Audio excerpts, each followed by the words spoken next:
original visionary of Carlton. Tony came to me 10 years ago and said, hey, I have this idea. We were both working with domestic violence offenders.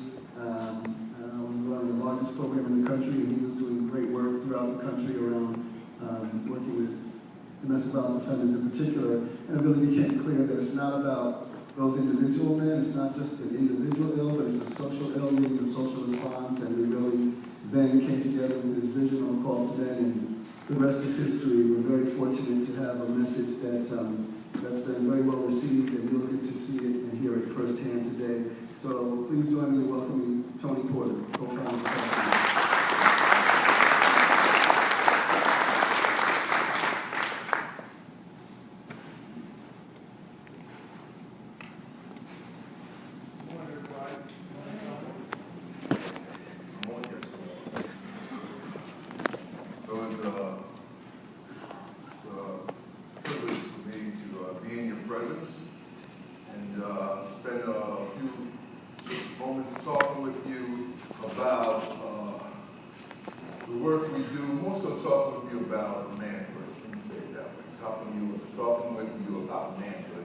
Why we feel it's important for us to be together. We would consider some critical mass of men who have influence over the lives of young men, and the responsibility we have as a group in doing this work. So I'm going to share with you, solicit from you. This is more of a discussion that I will lead over the next 40 minutes or so, and then we'll hear from other men and their points of view on what we've heard. We believe that men need to be together, that men need to talk together, name many things together that we're experiencing.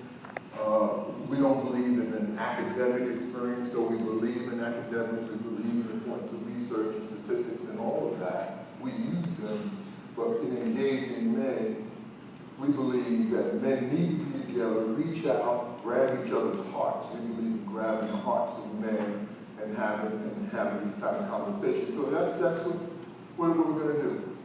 I know there's a handful of women in the room, and we appreciate and honor their presence, but it's going to be a conversation amongst men. And so I'll kind of lead that conversation. But if you're in the back of the room, that really doesn't mean anything. I'm coming like Scott back there. Scott knows I'm coming back there to talk to you. Because it's a conversation amongst men, and we like to get front and center and be present with men. But we've been working with the NFL, and particularly, this will be our 7th season. We've been with almost every team with the league, and some teams several times. We work with a lot of rookie programs.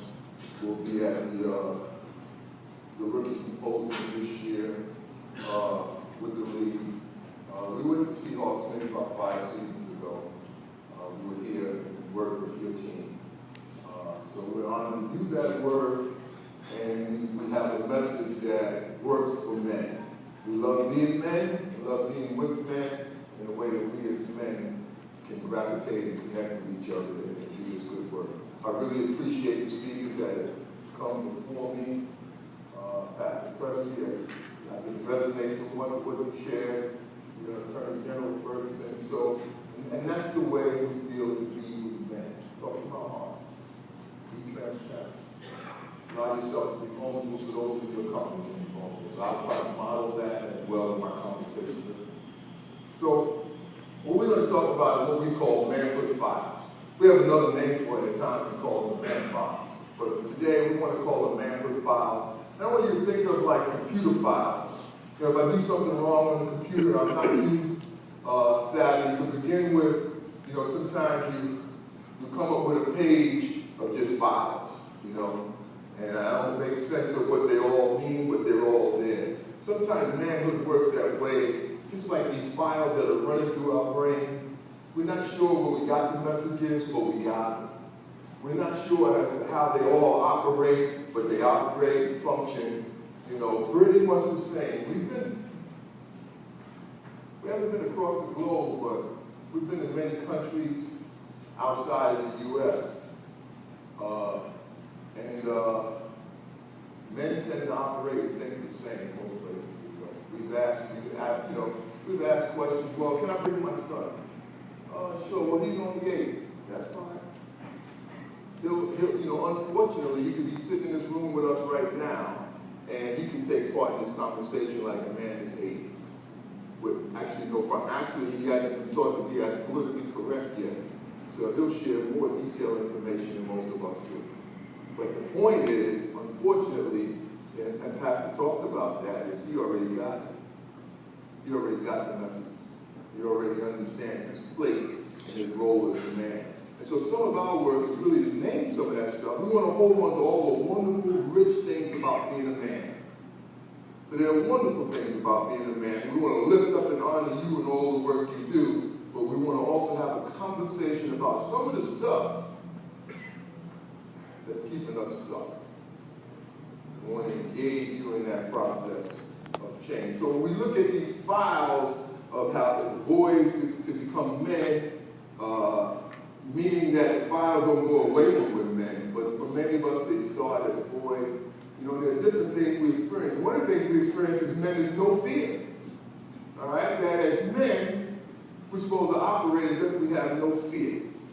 Let me back up a second and say, what I want to do for a few minutes with you is deconstruct some aspects of manhood, of what we've learned about manhood. Do a little deconstructing of manhood. Take a look inside of it. I'm not focused so much on what we as individually men do, so it's not so much that, but it's more about collective thinking, these files, how they collectively work in men. I want to engage you, I want you to be open to the conversation. I want you to know that your answers are not an indictment on you and how you may think, act, or behave. It's more about what we know about men. So please engage with me comfortably. But this whole thing about no fear, all right? I know I have a lot of football coaches and basketball coaches. I walked around the room and met many of you. I was talking to my friend over here. What's your name, sir? Sean? And I said to him, you look like a coach. See that crew-cut haircut you got? And my son Trent was with me today who just lives and breathes football. He would say, that's a football coach there, Dad. All right, so I'm in the midst of coaches. So let's talk about this thing, no fear, right? So, sir, what's your name, sir? Peter, you look like a coach. Yeah, old coach. Right? But, not just, this is not a coach's conversation, I'll actually tell you the truth right now. This is about men in general. When you think of the word fear, like, let me change the word to scared, all right? First of all, you ever get scared? You get scared. When you're scared, though, do you ever say, hey, I'm scared? Really? So when you are scared, how do you say I'm scared?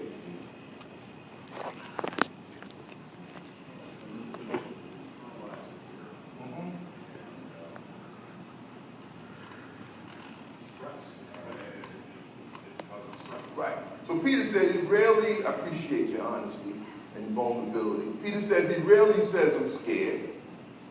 He's more likely to just internalize it, and it comes out in stress. Actually, if I heard men say, when I say, are you scared? They say, no, I'm not scared, I'm a little stressed out. Right? Similar with Peter, I'm not scared, I'm a little stressed out. Well, the truth of the matter is you're scared. Right? Bob, when you're scared, how do you say I'm scared? You never say that. So what do you say when you get scared? So what do you say when you're scared? Just keep it all inside. How about you? I look for a more appropriate language to use when I'm concerned. Joan, I appreciate that. I'm concerned. Well, Joan, you're not really concerned. You're really scared. What's interesting is John also said, I'm going to look for more appropriate language to say I'm scared. So in other words, I'm scared is not the appropriate language. Now we know actually there's nothing inappropriate about the language. Well, maybe it is. What's Nick? Is it inappropriate to say I'm scared as a man?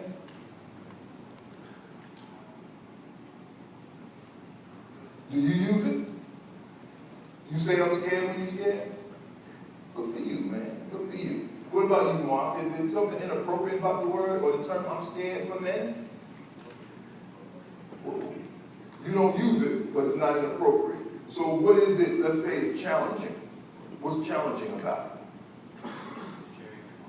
Sharing your emotions. So saying I'm scared is also making a connection, particularly with another man, on your emotions. Right? You can get with that? That's challenging. Do men share emotions with each other on a regular basis? Do we, men? Well, there is one emotion we share, right? Which one is that? That we do share with each other. What emotion do we share with each other on a regular basis? Anger. See, as men, we share anger. Anger is an emotion.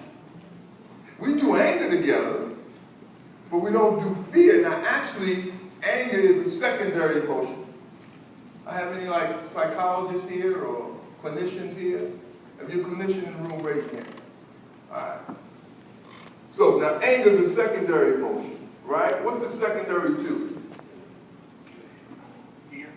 Fear is one, that's right. So every time you got afraid, Nick, actually what was going on, every time you got angry, actually what was going on was you was afraid first.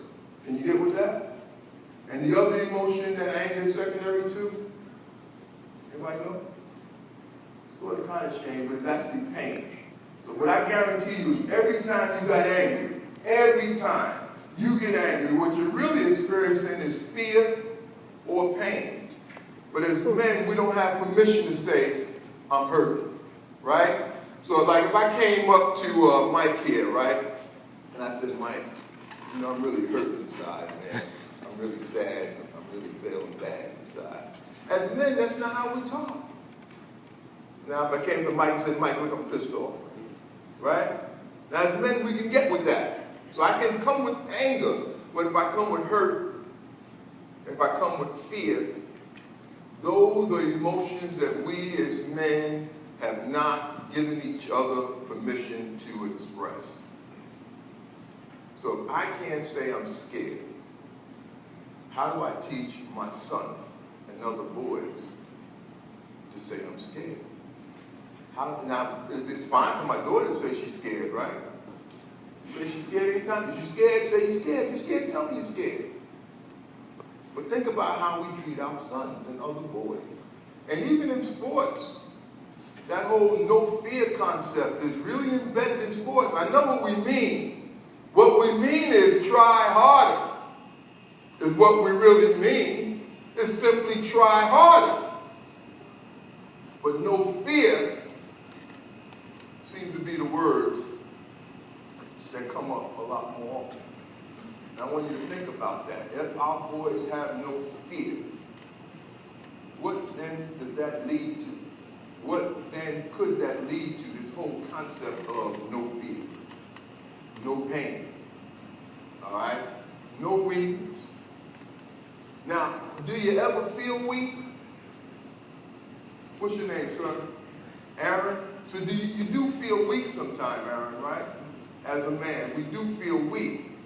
But we're taught that we're always supposed to be strong, right? We know that's not true. We're taught that we're always supposed to be strong, but there are times when we feel weak. But we don't have permission to say we feel weak. Actually, who do we as men, when we talk about emotions and pain and feeling weak, who do we as men, not you, not me, but collectively speaking, Thomas, who do we as men define as weak? Women. We view women as weak. And these files also got a lot of heterosexism in them. There's a lot of homophobia in them as well. So we define women as being weak, and we define gay men as being weak. Keeps gay men in the closet, and it scares the heck out of heterosexual men.